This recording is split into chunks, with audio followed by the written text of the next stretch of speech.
Welcome to Fun and Games Side Quests. Every episode is a different host sharing a video game they love and why they love it. Hello, I'm Steven Angulo, the Cine Guy. You may know me from the Certain POV film critique podcast, The Rimworker vs. the Cine Guy. Now, if there's one thing I really enjoy about video games, it's gotta be the story.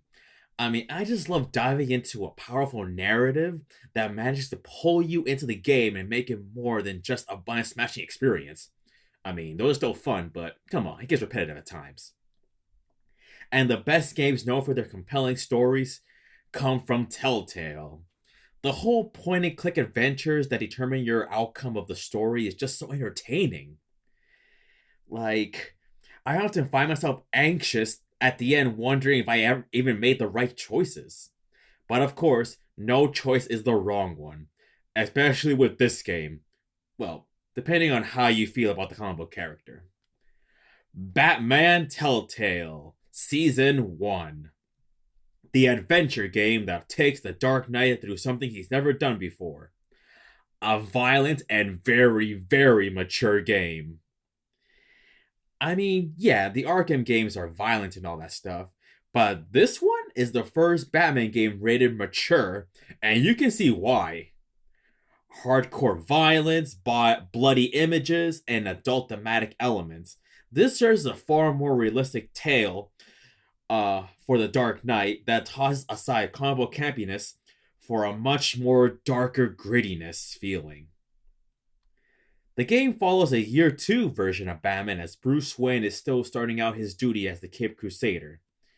Here we've got all of his companions, from Alfred to Lucius Fox to Jim Gordon, accompanying him in this adventure, where, as it turns out, the Waynes were not as innocent as you thought.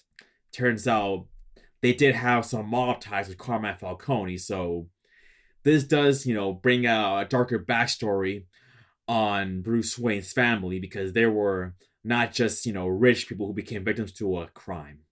Now, when it comes to choices, you determine which direction the game will go in relation to how the public will accept the Dark Knight. If you choose darker, more brutal decisions like impaling Falcone's leg on a pipe or being rude to everybody, seriously, Batman can be a total jerk. Who tells a grieving Gordon who just had his friend killed, "Hey, can we hurry up? We got more important things to do." Come on, Bats. The game will end with a mistrust on Batman, and most will see him as just a horrifying vigilante.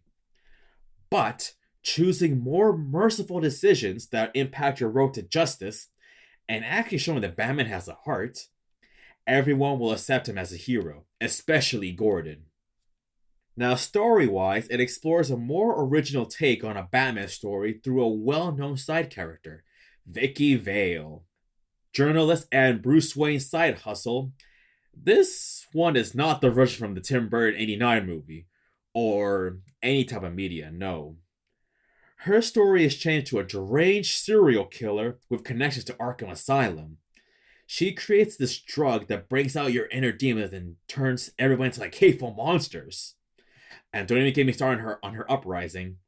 She's more of the anti-Bruce Wayne, where she's an orphan, but her adopted parents, they pretty much tortured her. Her life was hell. Do you know how scary it was to find a hidden chamber with chalk drawings and chains inside the Vale house? This was Batman meets Seven way before the new movie came out with Robert Pattinson. And she's not the only villain, no. Catwoman, Penguin, and Two-Face make an appearance. Catwoman is more trying to accept her as more than just a criminal. She can prove to be a very useful ally and love interest to Bruce. But of course, that's up to you and your choices. Just don't tell her that you love her. It makes a very super awkward conversation when she leaves town. No, I learned it the hard way. Penguin, Oswald Cobblepot, or Oz, is actually skinny and a childhood friend with Bruce Wayne.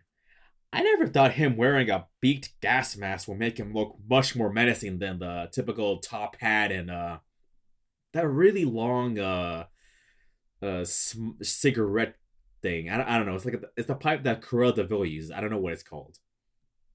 And Harvey Dent.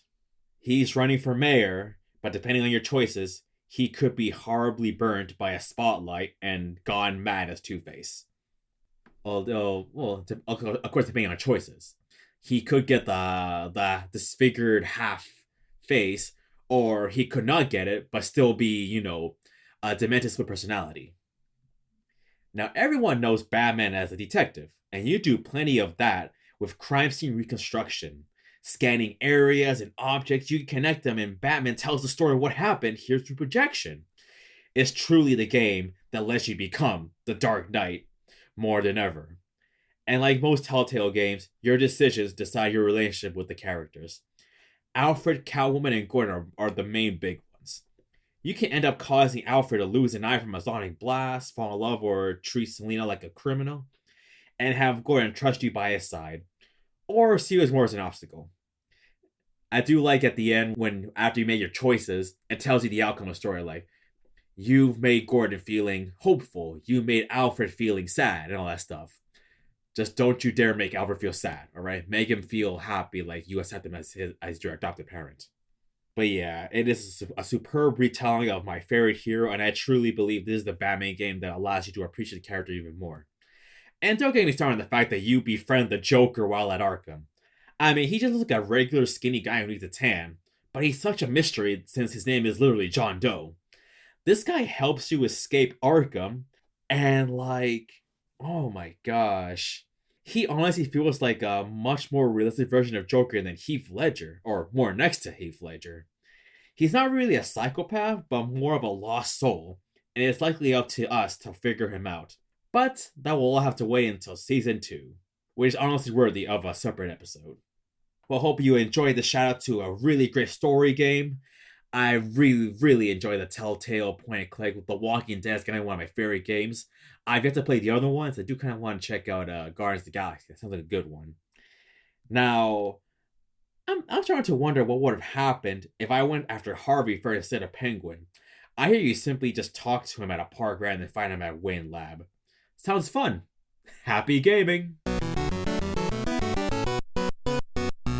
This March, get ready for 2 weeks of The Bat. 2 weeks of vengeance.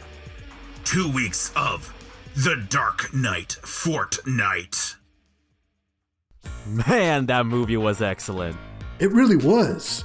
Totally blew my expectations away. I know, right? Now I really want to tell everyone about it. But I'm not sure how. Yeah. If only there was a podcast dedicated to reviewing films and discussing the latest news and trailers on upcoming films. That would be nice. Yes, for sure. And we can call it The Cineguy Show. What? No. It will be called Real Movie Critic Unleashed. No. How about Cineguy featuring Real Movie Critic? How about the Real Movie Critic and his sidekick, the Cineguy? CG and RMC. RMC and CG! The Real Movie Critic versus the Cineguy. Only at CertainPOV.com or wherever you get your podcasts. You're going down, critic. Bring it on, guy. CPOV. CertainPOV.com.